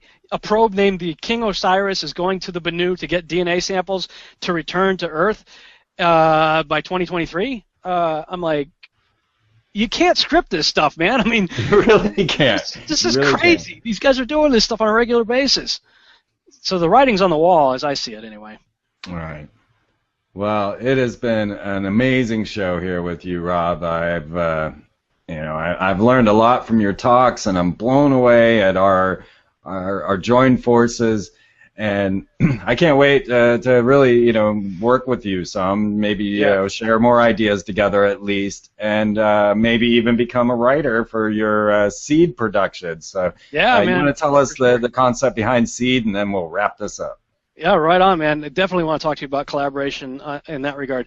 Seed, I realize, you may have seen the same thing in your circles. You do secular conferences and stuff, and I do more, I have in the past done more Christian-oriented conferences, but we don't have that many people, man. You might get an average of 50 to 80 people show up, maybe 100. Some cases we've seen 1,000 or 2,000, but rarely have I ever seen, even with the big names, with the Chuck Misslers and the Tom Horns and stuff there, you still end up with 300 or maybe 1,000 people there. Sure. There's 300 million people in the country and 7 billion on the planet, and very few of those people have a clue about anything you and I are talking about. But the Nielsen report says the average American watches 4 to 5 hours worth of TV a day. And I found as a missionary, I traveled to over a dozen countries as a missionary, that I could go anywhere. I've been in the jungles of northeast India, and I could say through interpreters, hey, do you know, where does the phrase, may the force be with you, come from? They all know it. That is scary. Everywhere I've been, they know it. We had some fun talks about George Lucas the other day, too. What did he know? But that shows you the power of American media. It has shaped the culture, not just of our country, but of the world. And so with that in mind, I'm going, well, what if I create a science fiction series that will be called Seed, because I'm just going to plant seeds of all the stuff that you and I are talking about. Others have done it. Stargate's a perfect example, where they are regularly planting seeds in shows like Stargate and others about what they believe, their worldview, and point blank, their occult ritualistic practices are put right there on the screen for you. No doubt. So I'm like, well, if Satan can utilize that mode of entertainment to literally influence the world, why can't I? Especially from my worldview, with the power of the Holy Spirit working in me to tell the truth. So I got a outline downloaded, I like to say, into my head. Basically, I think God plugged a USB cable in my head and downloaded 72 episodes. And again, I'm utilizing the numbers, because so I've got 72 episodes, 6 seasons, 12 episodes per season outlined, 3 completed scripts, and a partially completed 4th one. But I've stopped writing there because I want to collaborate. I want other people, other writers who understand the material to collaborate with me creatively to create science fiction that can get the truth of what you and I try to get out through lectures and books to the very few who will listen, out to the masses. And the thing about science fiction is people go into it suspending their disbelief. That's the beauty of it. So if you've already turned off your belief filter, well, that means you're open to believing whatever they want to tell you on Battlestar Galactica about the mythology of the Mormons. The whole series is about Mormonism. Yeah, exactly. So basically, I just want to do what they've done, but do it from the perspective that I've been led to understand. Fantastic. All right. Well, I look forward to that, and I hope that I can join in on your writing crew. I think that'd be amazing. And I in the same way, I really just want us to be able to start to reach a larger audience, be able to start to really, cause some change in this world, because we're closer to the end than any generation has ever been. If anything be true, that is true, and it's time for us to make the big shift, and it's time for you guys, the listeners, to really take this to heart, to really start to understand that there are some serious dangers. And it's not these dangers that are off somewhere in the distance. It's not the it's not the wars that you can't affect. It's not things that are going on outside of your own realm. It's right here in front of you every moment of every day, as Rob discusses with the holidays, Christmas, Easter. You don't even know. But then look at the power of what has happened in his stories with the ideas of being able to crush Canaanite temples and altars, utilizing nothing but your spirit. We have that within us. And it's just a matter of us starting to break away from the mind control programming and attempt to start to change the world. I mean, that's what we came here to do. So let's go ahead and be bold and start to change the world as we know it. Rob, I want to thank you so much for joining me here on the Free Zone. I'm sure we'll have more and more adventures together here very soon. Right on. Thank you so much, Freeman. It's been a pleasure. Absolutely. And thank you all for tuning in and dealing with our technical difficulties. Someday we'll get this all to work out right. And I'm so glad that all of you have come back to FreemanTV.com and are there hanging out in the chat room with everyone. Sorry I didn't get much chance to join you there tonight because, well, this was just too darn intriguing to pass up. So we will see you all again next week, Saturday, 8 p.m. Eastern, here on FreemanTV.com. This is the Free Zone, signing out. I am not a number. I am a free man. Don't tase me, bro. I was actually born on Krypton and sent here by my father, Jor-El, to save the planet Earth. We want information. Information.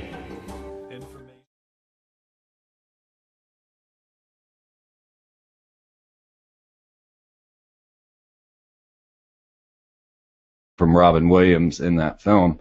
So there's a lot of weird coincidences. There's an absolute coincidence with the Family Guy and them showing Peter Griffin having the Midas touch, but everything he touches turns into Robin Williams, and then wants to commit suicide.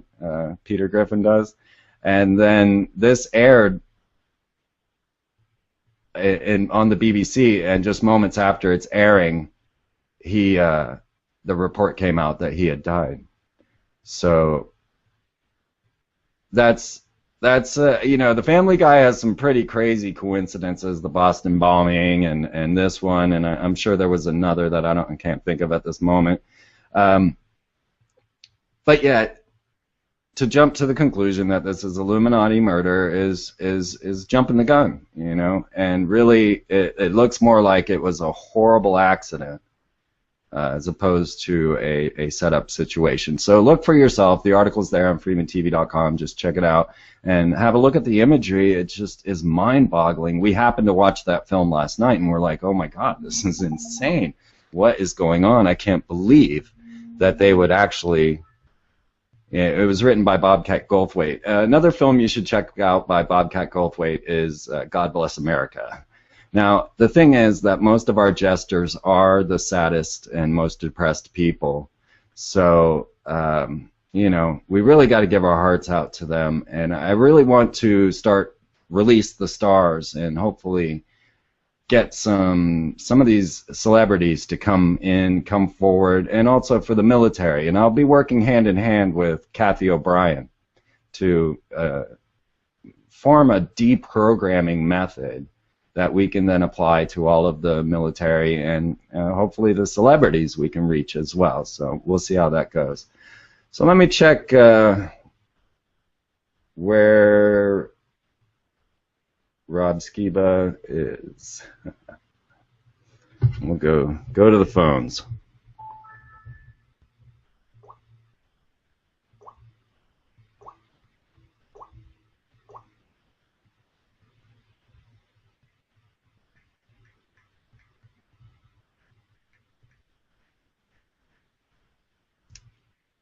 I'll tell you what, I'll hook you up with a little music until we get this sorted out. Let me just get right back with you.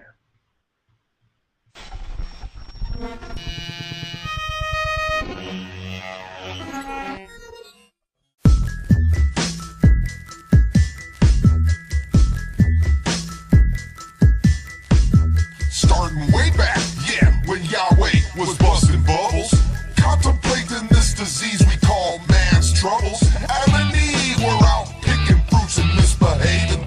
Knowledge of the tree of life, yeah, they both was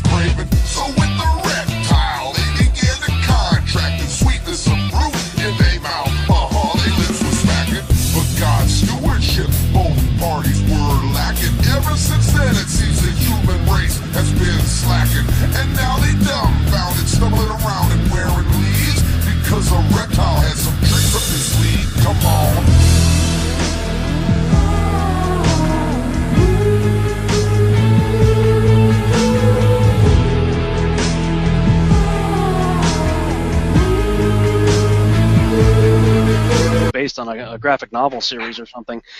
But I've noticed a trend in Hollywood where they are consistently depicting the Watchers and or their offspring, the Nephilim, as the good guys. There was an ABC miniseries called Fallen, and the whole premise of the film is there's Nephilim kid, and it's up to him to redeem the fallen angels. I'm like, that doesn't exist anywhere in any biblical or what I call biblically endorsed extra biblical text. So, I mean, I come from sort of the viewpoint that I believe that a lot of these guys are channeling their stories, and it's just the fallen ones trying to tell their story and what they would like to see happen. But I mean, they sort of tried that before with Enoch. In the book of Enoch, you see that Enoch is essentially hired to be like their attorney. You know, they're like, oh boy, we know we screwed up, and God's really ticked off at us, and Enoch, please plead our case for us. And essentially Enoch does that. You know, God's sort of, it's almost like God says, okay, I'll play along with you. Sure, Enoch, you can play their attorney. This is what you'll tell them. No, you will not find forgiveness. Your life is going to be miserable, and I'm going to bind you in everlasting chains and put you in Tartarus. And the judgment is so severe that in Enoch chapter 68, Michael, the mighty archangel himself, I mean, next to God and Yeshua, Jesus, he's the toughest one. I mean, he takes out Lucifer, you know. And it's like, here's the mighty archangel Michael himself looking at what is the judgment of the Watchers, and he's going, man, no one's ever going to do that again. You know, he says, I am gripped. Michael the archangel says, I am gripped with terror due to the severity of the judgment of the Watchers. So here we have this Noah film, and in the film, they're redeemed by supposedly building the ark. I mean, where did they get precedence for that? Which was just utterly ridiculous, even watching the movie. I mean, if we go ahead and buy into what he's showing us, these are huge giants made out of stone, and they're walking around on the deck of the ark like it's no big deal. I mean, it's like, no, the wood would have collapsed under their feet, you know. Right. And then, you know, just as the flood is starting, you see them kind of kick back and throw their mouth open, you know, and you see that they've finally been redeemed and they go up to heaven, and then Noah becomes an axe murderer. They're like, where did they get this stuff, you know? Yeah. It was the most ridiculous thing I had seen, and I guess if it was a comic book, then all right, I can live with that, I guess. I don't know. But so we definitely see a conditioning going on, an idea that this ancient alien hypothesis that is really rising to the surface. It's my personal conclusion that we still live under a fascist state. We still live under Nazi programming, if you will, and that they are rewriting history to conform with their needs, to conform with what they're hoping will come forward, and to utilize our belief systems to destroy the world, really. So let's start a little bit with this idea, because the ancient astronaut hypothesis is a very strong one, and there are a lot of very unusual artifacts from our ancient past that are inexplicable.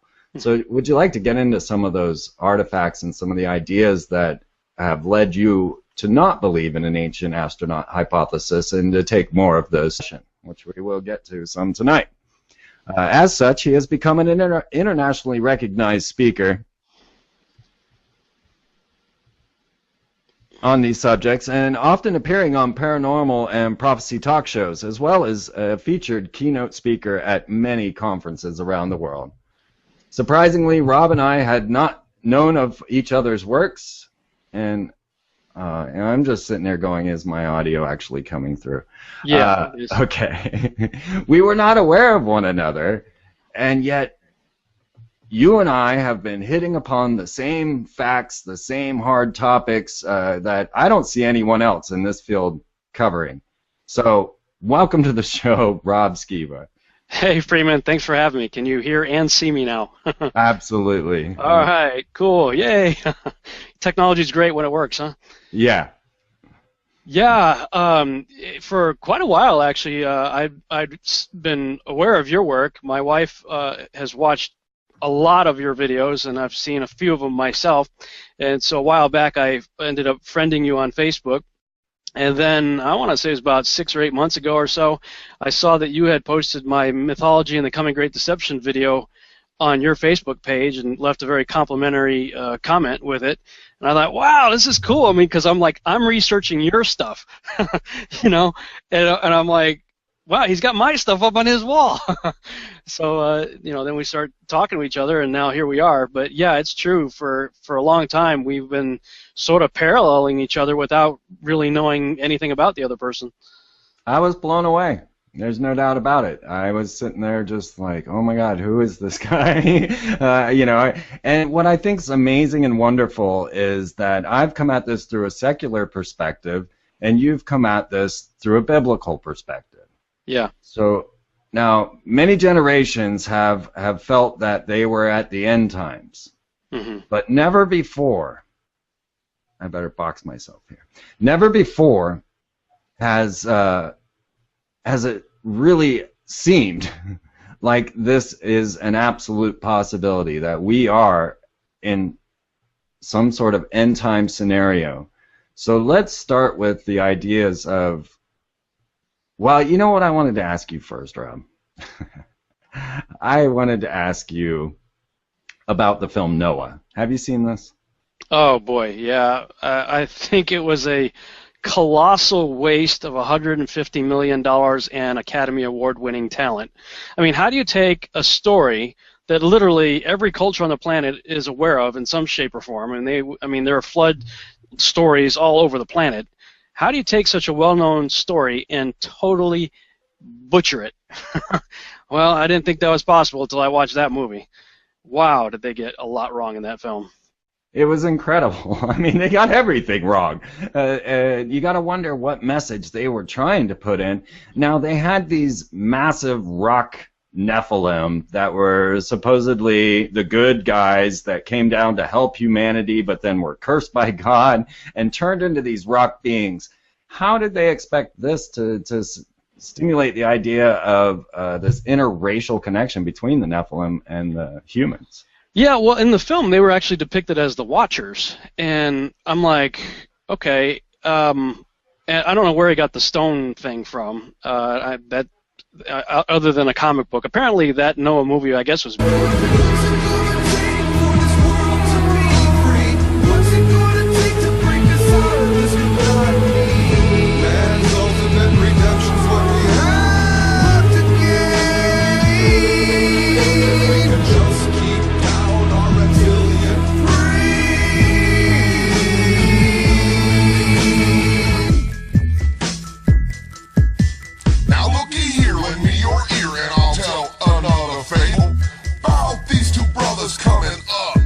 Cain and Abel. Cain was in commerce, passing around funny nose. Abel was discharging debts using the blood of goats. And it came to pass as Cain was out cutting grass, Abel getting business, busting all types of ass. Whatever Abel did, he seemed to get so blessed. This being the reason for all of Cain's distress. What one brother had, the other seemed to lack, and this is why Abel had to get his head crashed.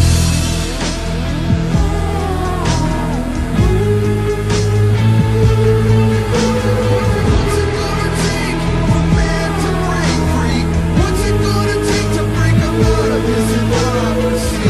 The earth is going through some major birth pains, 'cause we can't keep down this reptilian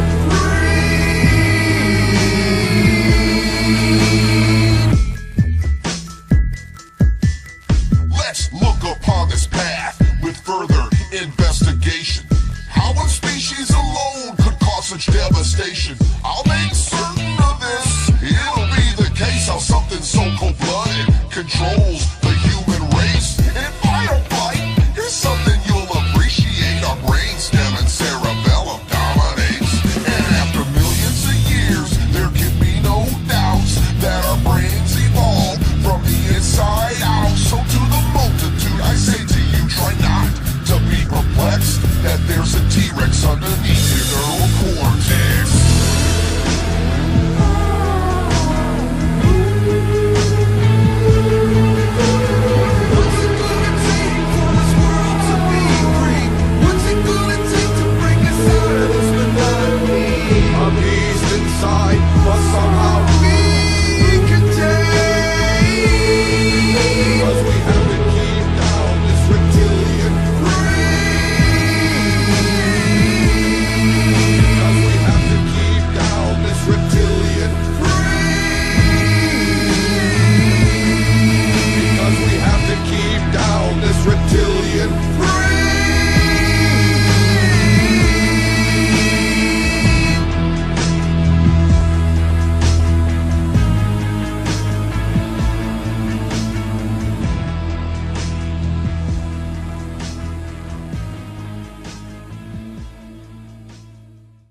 Rob, I think we're getting ready to put some messages out into the world that maybe the Illuminati don't want us to do.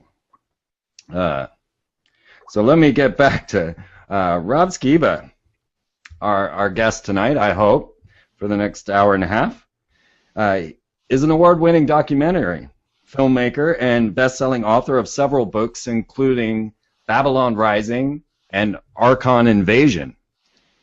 As an ancient Nephilim theorist, Rob brings a unique and often unheard perspective to the UFO alien discussion. I am not a number. I am a free man. Don't tase me, bro. I was actually born on Krypton and sent here by my father, Jor-El, to save the planet Earth. We want information. Information. Information from the pioneer of knowledge, the connector of pieces, with accurate predictions and deeper discoveries. Prepare for the wild side of conspiracy theory. Freeman TV. I thought I'd share with you some thoughts about the Robin Williams death. And I had just posted an article there on freemantv.com about the sad news of Robin Williams passing. And there has been this major infighting going on in the truther conspiracy world where half the people want to say this is Illuminati murder. It's obvious. He was a celebrity sacrifice. And the other half, being the InfoWars crowd and Mark Dice, and saying you're all a bunch of kooks and fanatics and just get off of this. It was suicide. Well, I may have found another answer, which is just as baffling, though. You will find the article there on freemantv.com. And what I show you is that there was a film with Robin Williams, filmed in 2009, written by Bobcat Goldthwait, entitled The World's Greatest Dad. And this film from 2009 prophesied this death exactly. And I think it might give us a clue as to what may have happened, whereas this turns into simply a horrible accident. You see, in the film World's Greatest Dad, Robin Williams plays a character as an author, and his son is just a horrible person and ends up killing himself through autoerotic asphyxiation.